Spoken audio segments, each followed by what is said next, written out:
And joining us on the podcast today, it's an old friend of ours here at Cracked Racquets, someone, of course, we knew from his playing days at UCLA, which makes it that much crazier that he's now entering year 4 on the job as the associate head coach for the Clemson men's tennis team. Welcome back onto our program, our old friend, Austin Rapp. Austin, it is good to see you. Welcome back to the podcast, my friend. How are you doing today?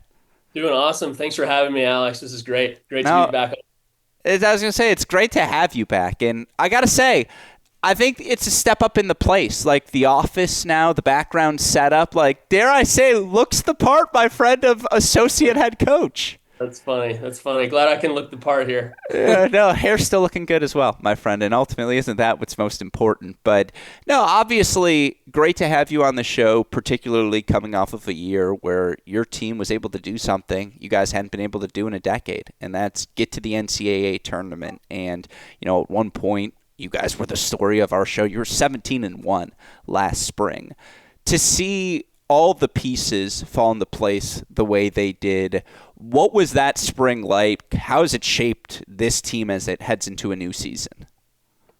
Yeah, it's funny. I mean, being in December now, it feels like so long ago, that last season, but it was definitely special and memorable. We had some guys on the team there that hadn't experienced that obviously before, and had experienced some pretty low years before that. So was really special to be able to give them that year. Obviously, kind of our first stepping stone into what we want to do here was to make that NCAA tournament, and we're able to do it in year 2. So that was nice to see that come together for sure.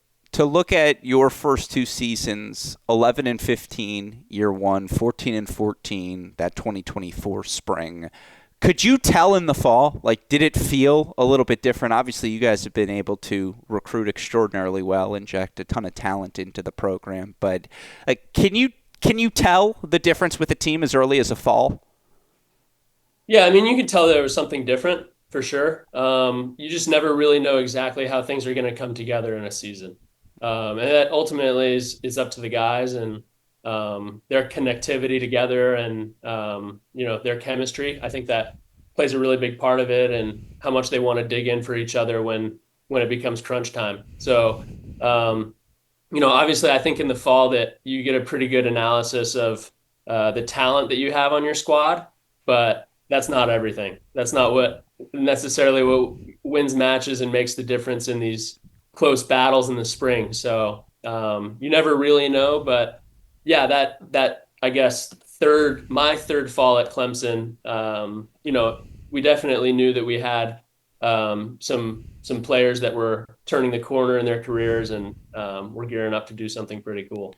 Do you think it was more about things changing tennis-wise for your group, or to your point, is it more about the off-court things, the buying in, the experience of knowing, hey, setting a break up, you haven't won the match. Similarly, setting a break down, like you are one deciding point away from being back into it. What allows a group to take that sort of next step? That's a good question. I think they tie together. Sure. What you're doing off the court, and what you're doing you probably practice 90% of the time and play 10% of the time. So what you're doing in that 90%, gives you that belief when you're, like you said, down a set and a break, and gives you that will to not just let go and dig in and dig your heels in and fight back. And so, yeah, we, definitely had a group last year that started to understand that concept, started to put a little bit more quality work in. And, it wasn't perfect, but during the season, they saw some moments where those little things made a big difference, and that consistency of just kind of stacking days and doing the right things, led to things that they didn't get in the season prior. No, and you had a couple of older players on the team last season, players who were able to contribute, both of the Maxes, and again, you can go down the list. This is a question, again, I got to come up with new material. We're in like year 8 of this show here, so trying to figure out new things I want to ask coaches, and something I'm always curious about. Is it better for a team if you or Brandon Wagner, obviously head coach at Clemson, is it better if you guys are the loudest voice or if your team captain, some sort of player, whomever it may be, is the loudest voice in terms of leadership in the locker room? Like, I'm curious what your experience has been as it relates to that and what it was like for last year's group. Yeah, that's another really good question. I think obviously it's better when the teams are player led. I think when we got here, those players wanted to do it, but they didn't necessarily know how. So maybe leaned a little bit more on Brandon's voice in especially his first year. And then as we got into the season in his second year taking over, started to hear some of the older voices be able to take charge in the locker room and be able to really buy into those messages that we were giving.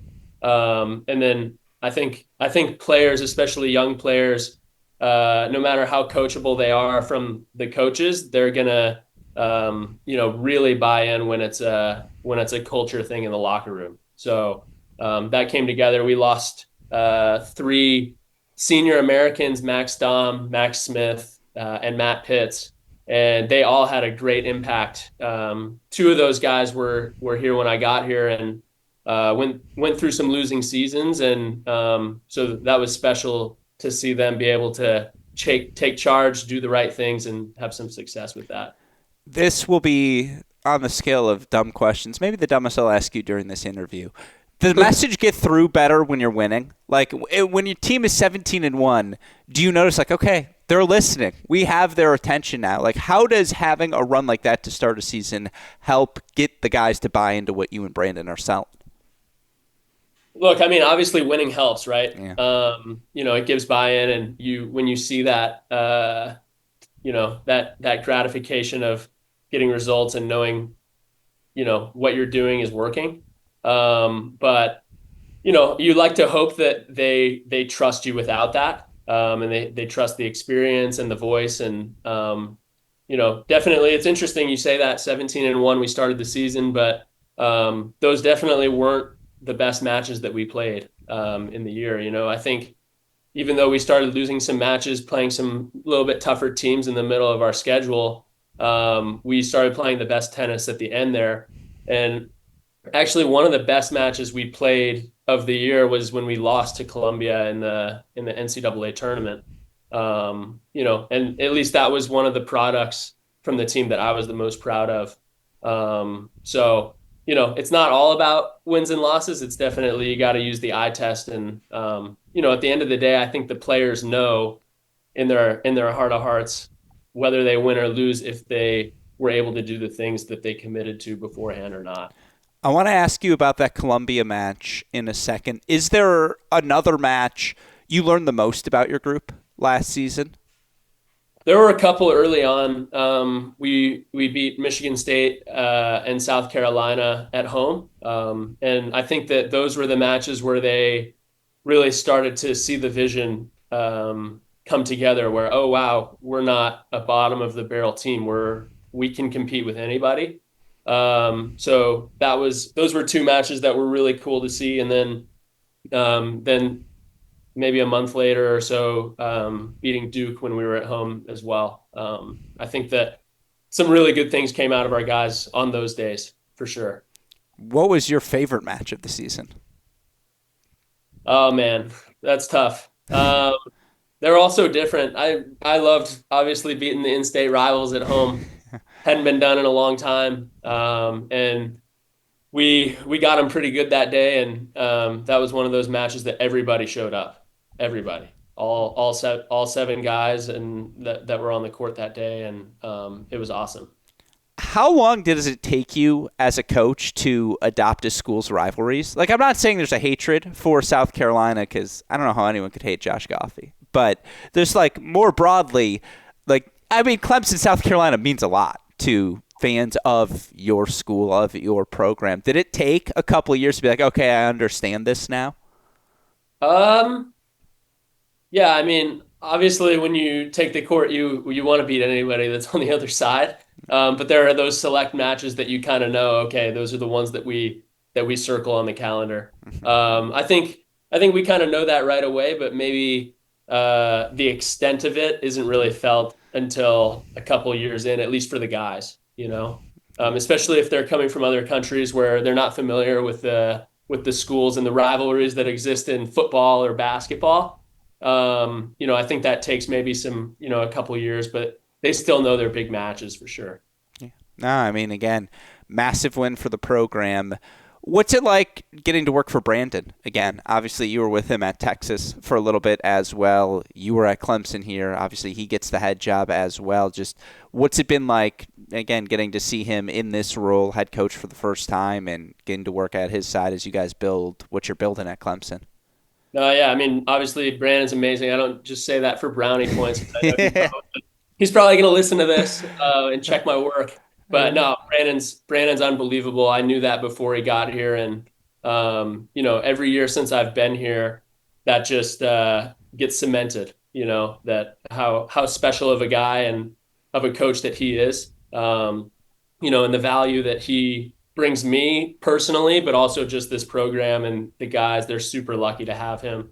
I think it's one of those things sometimes that you don't really value how good that is until it's over and until you leave. And just talking with some of the seniors that have gone through our program here or at Texas, and just hearing their feedback when all's said and done, and they can reflect on that.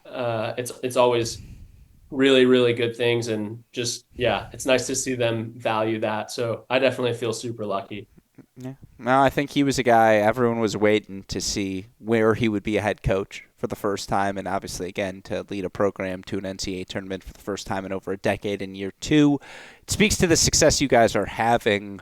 What'd you take away from that Columbia match? Obviously, round two of the tournament, 4-2 match. Anyone who watched it knows you guys certainly had your chances throughout the course of that one.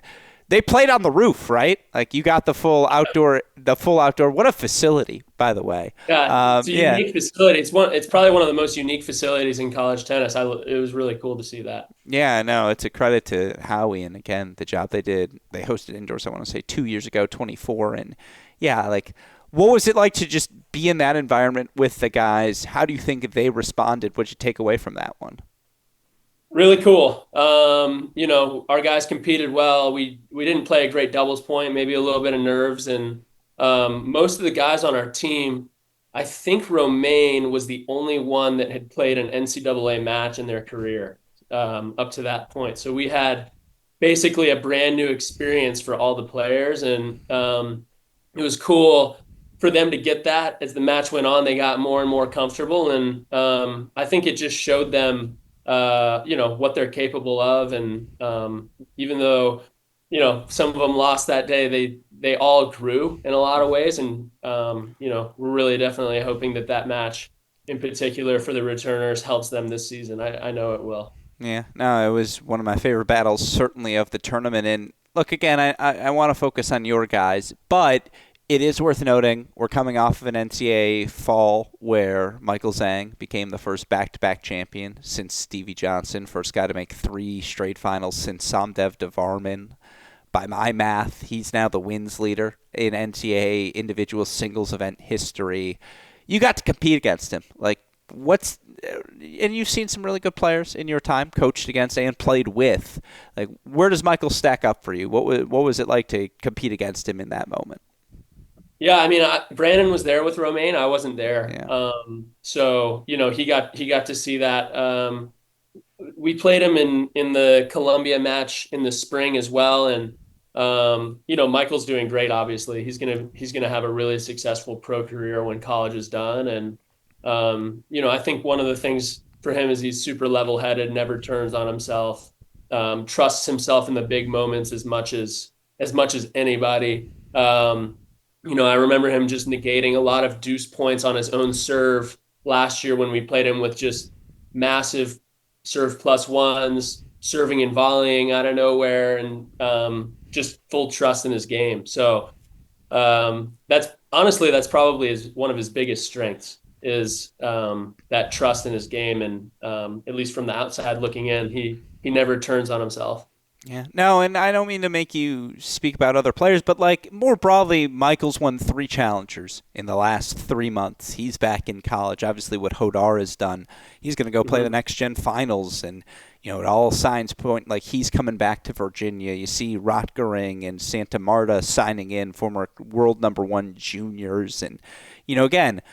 I haven't even gotten to the Ollie Tarvitz. There's plenty of guys I can name on the Clemson roster. All these guys coming back this season. You're not that far removed from your playing days.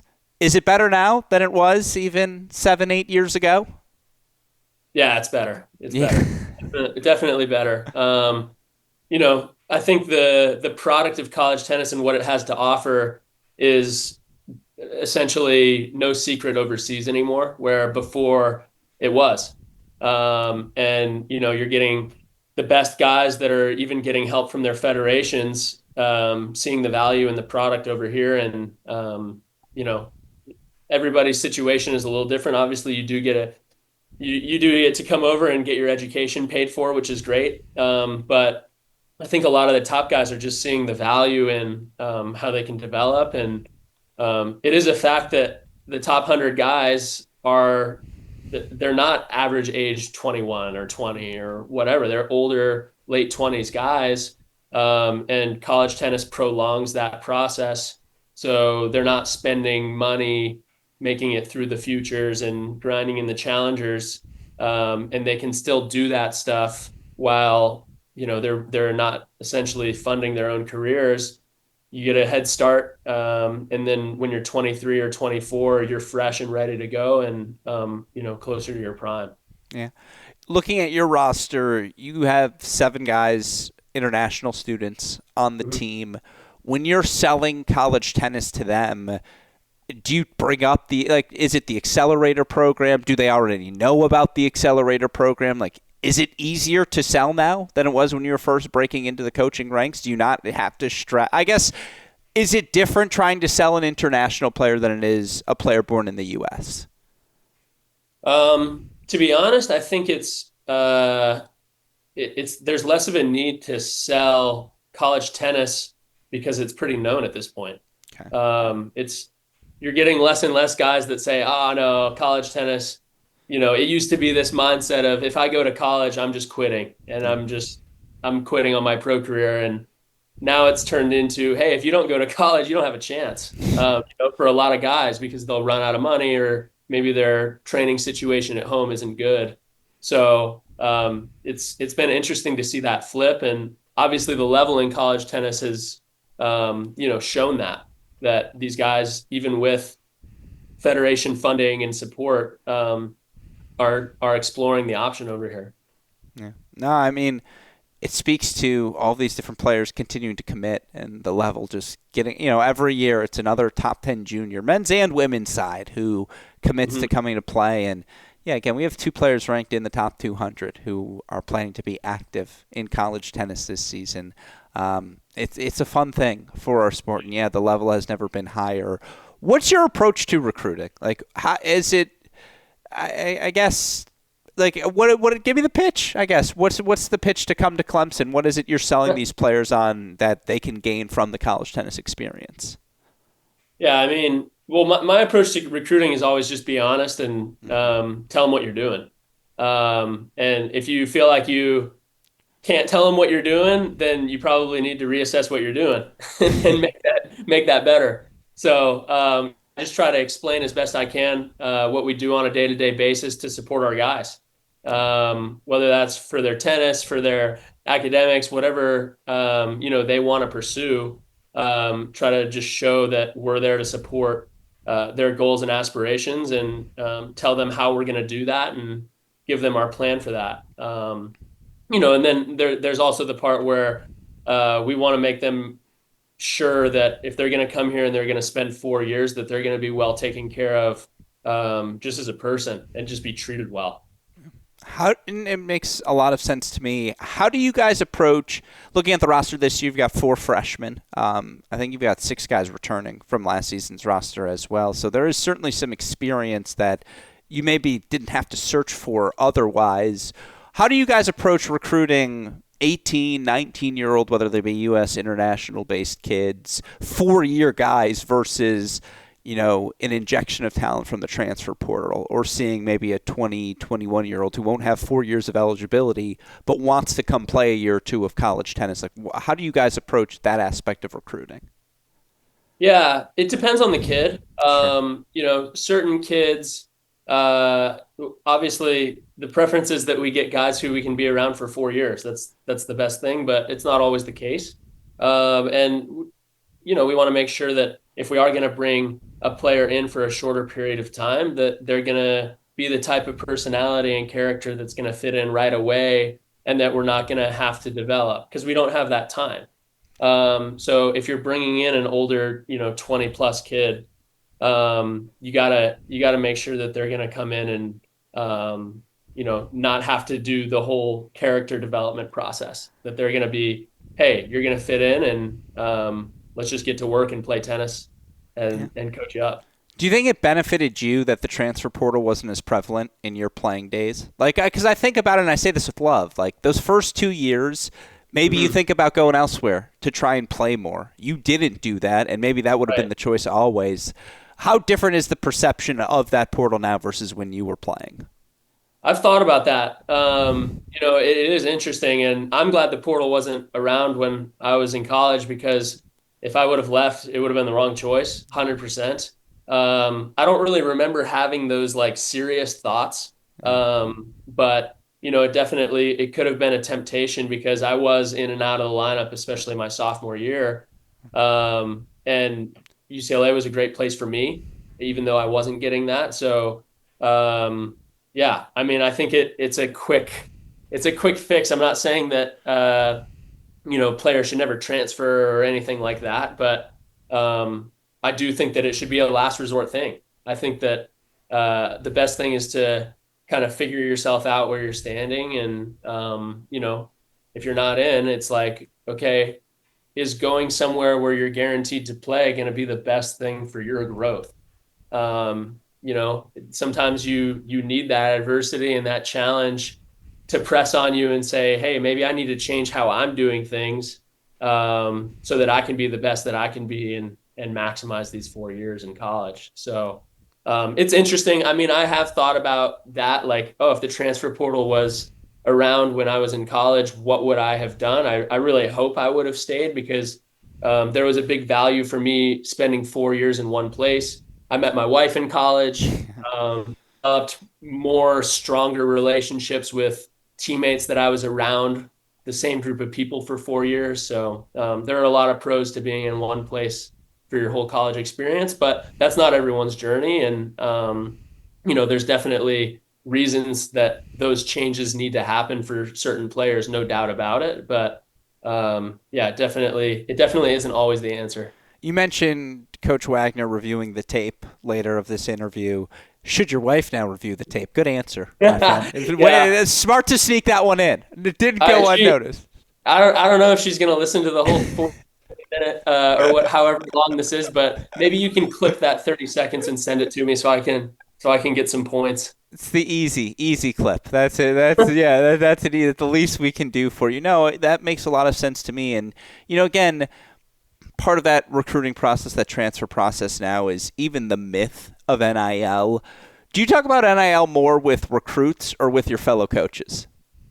Coaches, I Yeah. think. I think definitely coaches. I mean, not to get into it too much, but there's just so much uncertainty right now with how things are being done with the NCAA and the process of NIL deals getting approved, and how those things can get through the right way legally. So there's a lot of question marks right now. I think that I'm a firm believer that a lot of the things that are said out there and the rumors, they're just maybe not true and skewed. So you definitely have to be careful with what you take as truth, I think, as a recruit or as a coach. Um, so yeah, I mean, it's become obviously a pretty big part of college tennis, but I don't necessarily think it's affecting as many players as some people think. There's definitely been some myth building. no doubt about it. And I do agree. Like I feel like more coaches talk about it than the conversations I have with the players. Not that it doesn't come up, because it does certainly come up, but I guess as a coach, would it be, I mean, I'm sure, look, unlimited NIL funds, of course that'd be immensely valuable. Would you rather have certainty about the scholarship piece of it all? Like, if you could just guarantee every player on your roster full scholarship, would that be enough in your mind? I don't know. I mean, it's a tough question. There's so many pieces to that, Yeah, where sure. so many variables to that. But look, at the end of the day, what we're trying to do is give the best experience we can to our players. And part of that is who you're bringing into our team culture, right? So it's not all about, hey, can we bring in the best players possible? If you have this unlimited amount of NIL dollars and you're able to get those dollars through, but that player happens to hurt the team in other ways, now all of a sudden you've got, six guys on the roster that aren't having the experience they should be getting. So I don't think it's all necessarily, hey, how much money can we get and give our roster or anything like that. I don't know. I don't see like all the value in that by any means. I think it's definitely players also on the recruiting side seeing the value of what they're getting with what the coaching staff has to offer and what you're doing on a day-to-day basis, like I said. I think that's very fair. Did you think there would be this much non-coaching of tennis in the role of tennis coach at a program? Like, what has surprised you most about the job is now, again, you've been coaching for half a decade plus. Hmm. What surprised me most? Yeah, I mean, look, like obviously when you're a player and you're playing college tennis, you think that I used to think that my coaches just wait for practice all day, and and that's definitely not the case. Right. Billy and Grant were grinding in there, and there's so much that coaches do that the players don't see behind the scenes. So that's something that hit me definitely when I got to Texas, is how much really goes into this and all the buckets that there are to run a program. So um, I think that nothing specific, but just all of what happens that I guess the players don't see. That was the most, I guess, surprising thing. And those aren't bad things. I still enjoy a lot of those things. I enjoy a lot of those parts of the job. So it's not a bad thing, but it was definitely a little bit of a surprise. No. More Marriott or Delta points? I'm an American points guy. Okay. I am absolutely through and through American points guy. Okay. Brandon just hit executive platinum for the first time in his life. That's probably one of his biggest achievements so far. Very, very loyal American Airlines customer. That's good. Yeah, through and through. I like to hear that. Life on the road's treating him well. I don't know why. My dad was looking at my Marriott account over Thanksgiving. He's like, oh, you're whatever our status I am. He's like, that's pretty good. And I was like, thanks. I don't think you've ever been this proud of any of the other achievements. He's like, no, you've been on the road. I was like, yeah, dude, I've been on the road. So I know what that life is like. In terms of connecting to the Clemson community, like for your program, because talking with so many coaches, I do think for our sport in particular, it's just going to be essential to prove that we are an important part of the fabric of the broader college community that your team's a part of. What is your guys' approach at Clemson to building those connections in the community? How much time do you spend doing that, as well as all the other parts of the job? Sure. Yeah. I mean, in the fall, last week, or what was it, 2 weeks ago, over right before Thanksgiving, we did a canned food drive, which was great, to donate to Clemson Community Care. And the guys did a great job with it. We had it where we kind of split up into teams and had made it a little competition. Team Rapp did win. So I will throw that in there. My team did well. Uh, Yeah. but yeah, I mean, the guys came together and brought together a lot of goods for families that needed it. So that was cool. We went to an elementary school about 25 minutes away to just volunteer our time for a couple hours and be with the kids and do that. So that was cool. Um, so there's that bucket, and then I think there's the bucket of trying to make the matches, in the spring. a little bit more engaging for the people that live in Clemson and something that people want to be involved with. So, yeah, having meetings, spending the time to create kids clinics. We're doing an Easter egg hunt this year, kids days, stuff like that. High school tennis teams, and then also the college kids too, trying to get them engaged and interested in the sport that we love, even if they don't have a tennis background. Yeah, I think that second piece is something I spend probably too much of my time thinking about, which is just, Mm. again, how do you get fans more aware of college tennis specifically? Because there's two tennises. There's pro tennis and then there's college tennis. And college Right. tennis is a completely different product, and it's one of my favorite things I see every time I'm with someone new at a college tennis match, which is, oh, I didn't know this is what it was going to look like. I didn't know this is Yeah, what it was going to sound like and feel like. And it's just getting people in those seats. This is something we've talked about many times over the years. Now that sure. you've been on the coaching side, the program building side, like what do you think we need to be doing? What are things that we can do as a sport to better grow the audience? Because like we've been talking about, the product has never been better. Yeah. Yeah. I mean, I don't, I do have some opinions on that. I think the product is awesome. I think that college tennis is awesome. I don't think we need to shorten formats or do any of that. I think we need to, as schools, try to make the match days more of events that people want to go to. You go to, I don't know, let's say a football game. That's a big example, but hey, you've got a tailgate before. You've got things going on at halftime. It's a show. It's entertainment. So we've tried to create ways to do that, trying to make engaging time between singles and doubles points. Have some food trucks. Just different competitions for fans, trying to make it a little more fun. And I think getting the people there and getting them to see the product, that's half the battle because the product is really good. Just I'm going to use again. I thought about this a lot, so I apologize that you're going to be the person who gets the pushback here today.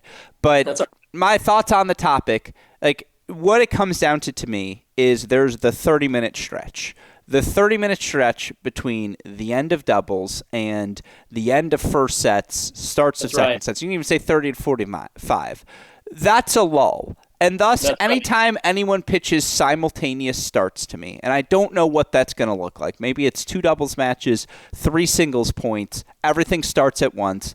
By the time doubles finishes, now you're through the first set of singles. Now you have a runway where, okay, we are in crunch time of the singles, and you're still going to get about an hour of it, at least, by the way, in case things go three sets from there. And, again, once you get to a third set, you don't have a problem keeping the crowd in your seats. It's really that in between 30 to 45 minutes because the Right. doubles is such a high. And it's just to come off of that with a come down, it is an excuse for someone to say, okay, we've watched enough tennis. Let's go to the bars now on Friday Yeah, night or exactly. whatever it may be. I guess that's the argument for simultaneous start that I'm at least willing to entertain. Like, I still don't know how we'd quantify if it's working or not, but that Mhm. is the argument I will hear. I'm curious what you think about it. Yeah, it's interesting. I haven't thought about simultaneous start that much, but I definitely know that that is the lull in the matches, especially for people who aren't um, all in. Yeah. Like they're not just like locked into the match. They want to go and they want to be with their families and hang out and watch some tennis. I think that those are the people that we need to also try to attract. Um, so yeah, I don't have a good answer either. If I did, we would definitely be trying to do it within the current format at Clemson. But yeah, maybe trying to figure out some ways where people can, I don't know, food trucks or Yeah. things like that. Maybe that's a good time to go get a beer, go get a lemonade or whatever. During that time, I did think maybe this year we're playing with the idea of, okay, if Clemson wins the doubles point, anybody in the stands gets $3 off a lemonade, but you can't use that until the first sets end. Ooh. But like, okay, if you Oh. want it, you got to stay, and then by that time, maybe things are more exciting and, oh, okay, well, we made it this far. We may as well stay 45 more minutes. So things like that, I don't love. I think the format of college tennis is pretty good. I don't want to shorten it anymore. I think if you do the simultaneous start thing, it can just get too confusing, I think, for fans that don't know what's going on. At least that's what I envision. So I don't have a great answer, but No, I think that's very fair. I also like the idea of, because this would just get that much more crazy, the doubles players, they can sub into singles when they're done with doubles. It's like, okay, you're subbing in, you're down 6-3, 4-1, but good luck out there. Like, it makes it feel more like a team sport. Substitutions are just something, like, I just don't think when we have a match should never end in a retirement, because it's like, why have the bench otherwise? So even if you're down 6-3, 4-1, it's like, okay, we're subbing in our 7. And yeah, he's got to go to the number 3 singles spot, but let's at least try to play this out. Like, that's something for me. I just, little things I think we could implement. Yeah, no, it's interesting. I mean, Yeah. there are a lot of ways that Yeah. I think people have brought up options to make the sport better, but definitely that little lull is something that I've spent some time at least trying to think about some ways that we can address that and No, make that. I like that we all kind of know it. And I guess for me it would be, why not try something funky in the fall? And obviously part of the reason we haven't been able to do that is they've moved the NCAA individual championships to the fall, that 2-year pilot program now in the books. What'd you think of the change? Um, Big question. I don't know. I think it definitely had its flaws. I didn't love it. It definitely wasn't near perfect. Um, One of the biggest flaws for me was I think that the format for acceptance into the NCAA tournament encouraged withdrawals. So when I was playing, the All-American tournament was a big deal, and you get to the quarters of that tournament, you qualify for the NCAA's, and then pull out. I get it within the current acceptance, like how that's done for the NCAA tournament, but I don't think that that's promoting the right things. So I didn't really like that there were some players in college tennis that have basically earned the right to go and make really deep runs in challenger tournaments, and one of them decided to play 2 college events to qualify for the NCAA's, and the other one didn't get to play it. So I don't think that's good for the sport either. I think that the NCAA tournament should have the best players that are enrolled in college tennis. I think that's how it should work. So we've got to figure out a way that gets done. I think one way to do that would be, basically just having the rankings determine the acceptance into the NCAA tournament. Obviously, the fall isn't enough time to create a really good rankings list. So I think that in some percentage, they should go to a point system that uses some results from the January season of the year prior, and then fall results head to head against college players. And then I don't think it would be a bad idea to make a small portion of that how many ATP events you've won while you've been enrolled, or ATP points that you've won while you've been enrolled in school in the fall. Because some of these guys are earning so many ATP points, and I don't think that we should discourage them going and playing those events. It's Yeah. great for college tennis to have guys ranked high on the tour. So, sorry to vent, but those are those are No, some of my thoughts that I've been talking with some coaches about. no, that's why I wanted to ask. I have the most draconian idea possible, which would be, if you want to qualify for the accelerator program, you got to play the fall. Like that, if we're saying the accelerator program is for the 20 best college players, play all the college events. Like, and it's a lot to ask, and there are plenty of players who aren't starting until January. Fine.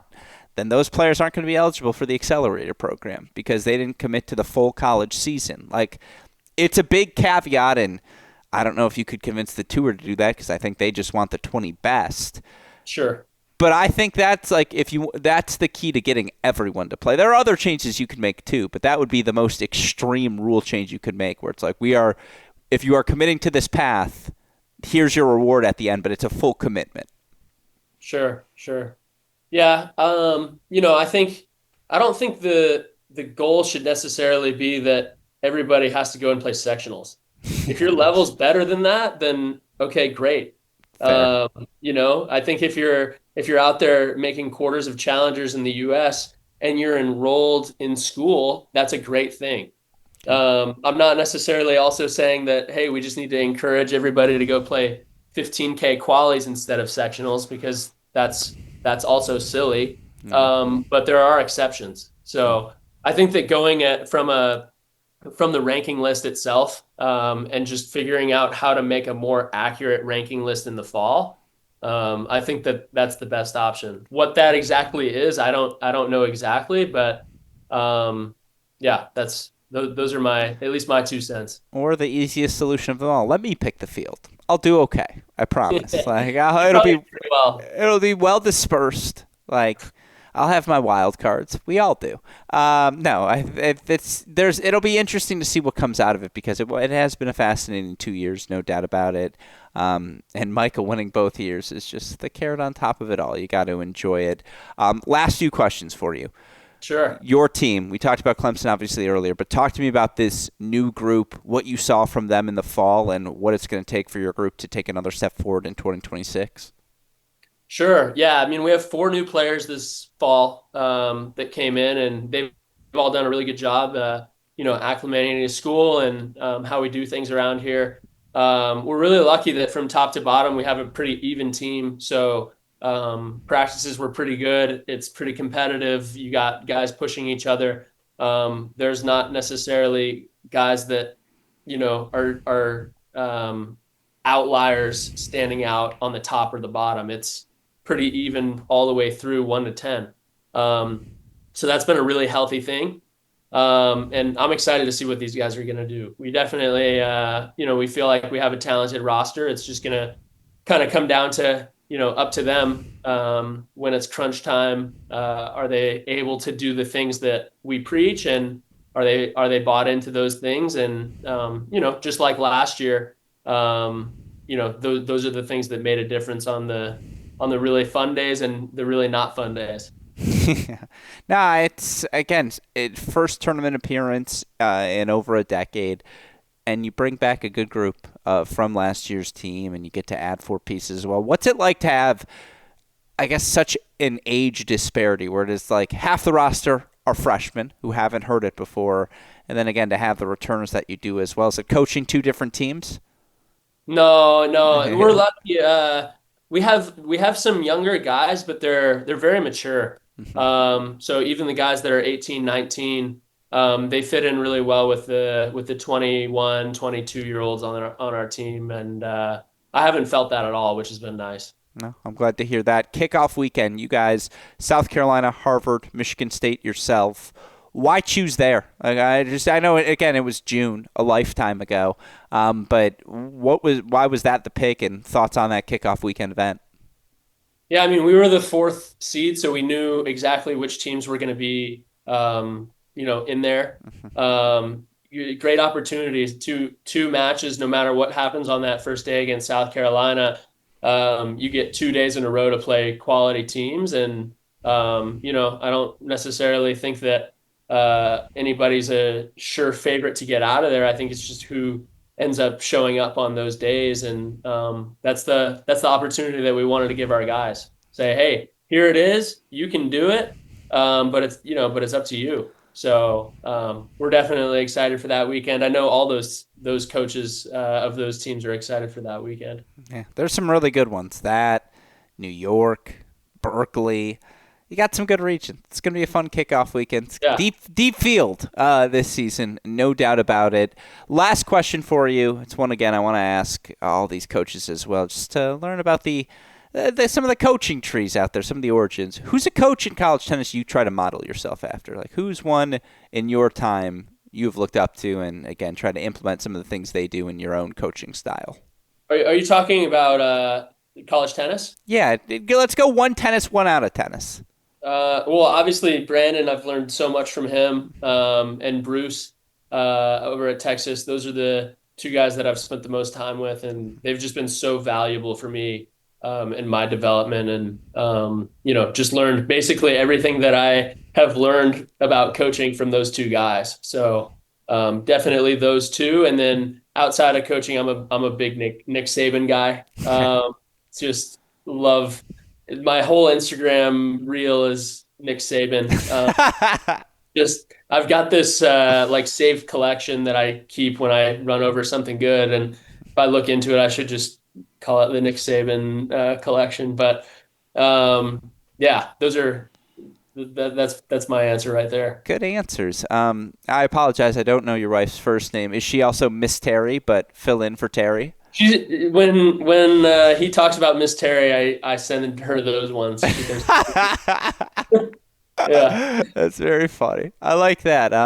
No, I mean, again, if Wikipedia had the coaching trees like they do in college football, they'd probably throw you a branch in the Bruce Burke coaching tree. I don't think that's Yeah. unfair to say. Like you Oh are. no, that's definitely not unfair to say. That's for sure. Yeah, and again, it's a testament to your success that already this early in your coaching career, associate head coach at Clemson, you guys are finding success. It's been awesome to see, and again, this was long overdue. So, Clemson associate head coach Austin Rapp, thank you as always for taking the time to chat. Appreciate all of your success, and always appreciate you tolerating our nonsense here as well. So, thank you, my friend, for joining us today. Appreciate it, man. This was awesome, and yeah, I appreciate everything that you do for our sport. It's really really helpful. Like I told you off the air, it's awesome to have that passion for our sport that we all have. So really cool. No, I appreciate it. I should also say, by the way, you gave me some Clemson gear back in the day. I might use gear I would receive as gifts to my brother. That's okay. Older brother loves it. Like rocks the Clemson long sleeve all the time. So shout out to you. It's sincerely It's appreciated. disappointing that we didn't make the cut. We made the Christmas list cut instead of the shelf behind you, but maybe I'll have to send something else out. Yeah, look, again, you got the good stuff. Isn't that what matters? Yeah. Yeah, no, but always appreciate it, my friend, and take it easy. All right, man.